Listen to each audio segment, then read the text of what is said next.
Hi, ladies and gentlemen, Eddie Marcus here again. Let's take another shot at it. We, as a family, a human race,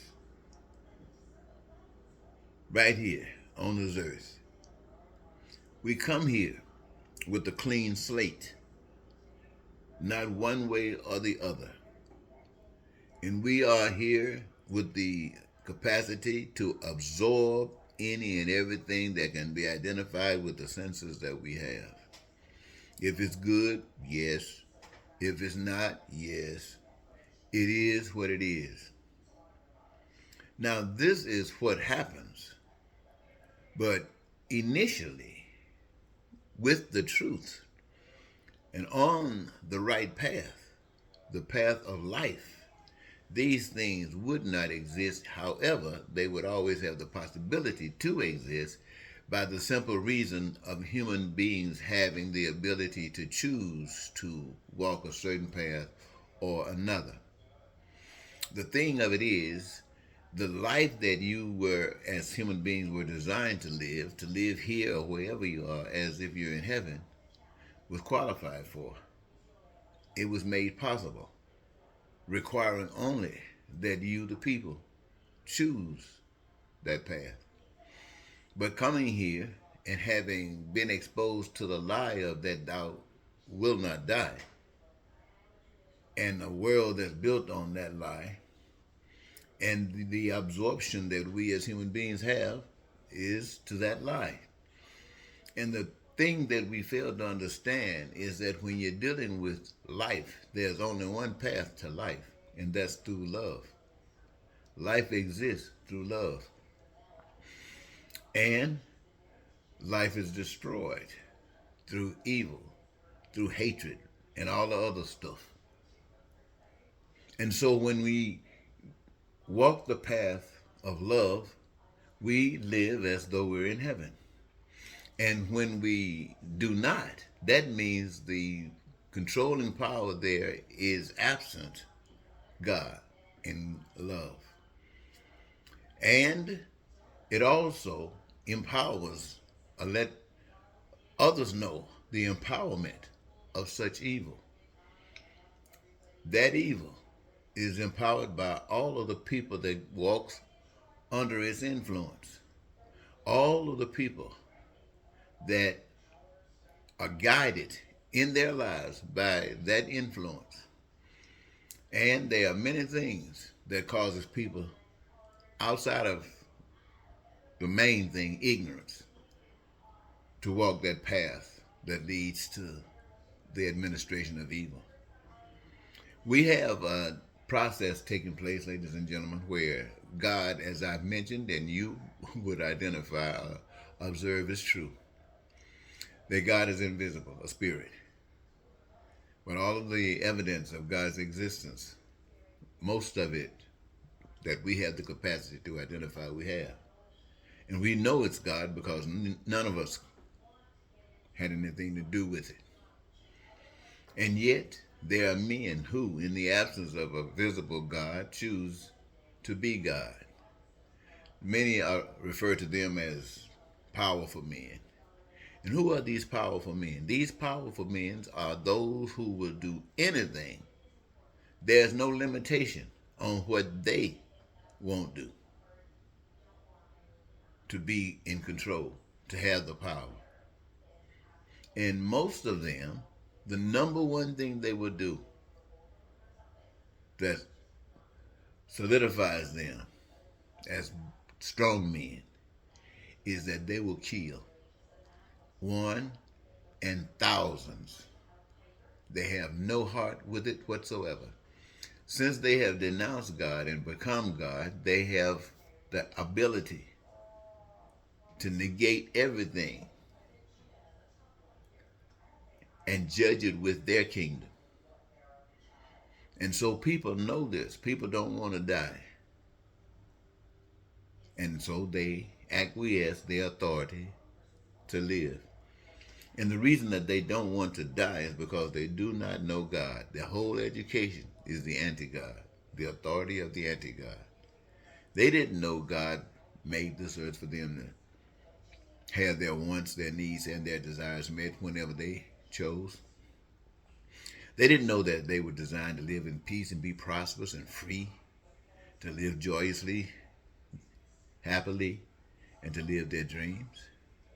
They didn't know that they were to come here and engage themselves in a career, utilizing the resources that have been given to the human race, free by that power that made the earth. That we would utilize those resources. As we exercise the gifts that we have, we would create and cause the manifestation of any and everything we can imagine in the future as well as the past. People don't know that. They don't know that they can live on this earth as if everything belonged to them. They don't have to worry about anything. They don't have to worry about lying, cheating, stealing, killing, hatred, racism, bigotry, and all that kind of stuff because that's anti-God. And they've chosen not to walk according to that path. But the world of evil, the world of hate, has been smart.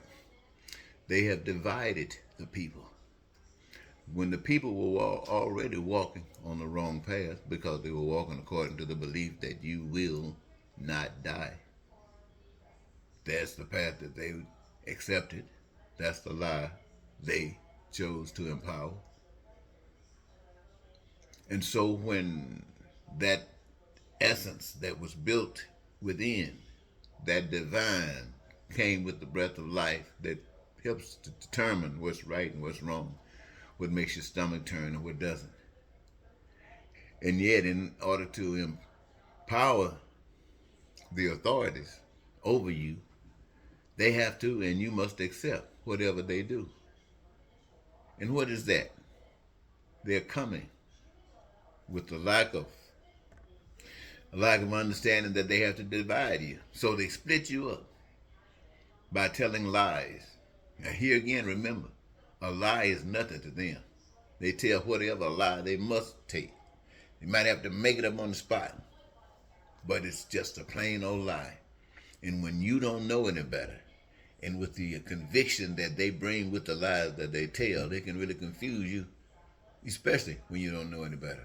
When you don't know the path of life and you're not on it, you're just out here swaying. Like in America, evil is choking the life out of America.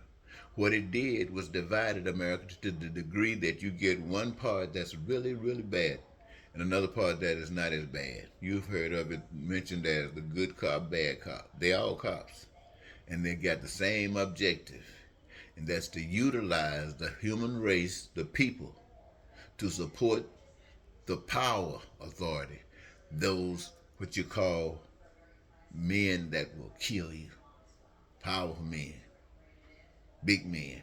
Let me ask you something, ladies and gentlemen. You take a ditch digger, and you take Elon Musk. They call him one of the richest men on earth, in America, somewhat like that. Now, the world and its people would always refer to Mr. Musk as a man with an advantage in life. And we won't argue about the advantage, but the advantage has nothing to do with what he does. In it, the ditch digger, it has as much value to this society, to this world, as Musk. The thing that separates them is that the way the system has been set up to support Musk. See, let's say in America, I don't want to get too broad, so I just stick with in America. The determining factor as to whether or not one honors God is that even in a world where we know America is, and we know how the Joneses, they like the Joneses, want to be like the Joneses and all that. We know that. And in a world where everybody's going at it. But somebody, for instance, is born again, out of the sky, blue, whatever, is born again. In other words, the mind have been renewed. They have changed. They see things differently. They want things differently. They want the path of life. They love now themselves, and they love everyone else. And what they want for themselves, freedom and stuff like that, they want for everybody else. And they recognize the reason that people don't have the freedom is because they've been lied to, they've been deceived, and people don't know the truth. And now that this one knows the truth, they're obligated to come back and reflect that truth in the middle of this darkness, knowing that their job on this darkness side is to destroy you. And yet, that is the way to do. If you go out that way, that's the way you're supposed to go out. See, before you were born again, you were just like everybody else. You wanted to be top dog. You might not want to be just the big top dog, but you wanted to be able to sustain yourself. You wanted to be somebody. And all of a sudden you got born again. You start thinking about being somebody is not being just a part of what you are. Because what you are, as far as being somebody in the position that you're in now, is like a snake. It's like a vulture robbing a society. Now you know it. You know it because the stuff was designed to meet the needs of all, not just to meet the needs of some, but they got money, a requirement to get any of this other stuff. That is a sign of who people give allegiance to. Those who are seeking after the money to live, or those who are seeking after love to live. Whew. I think I'll stop there for now. Talk to you later.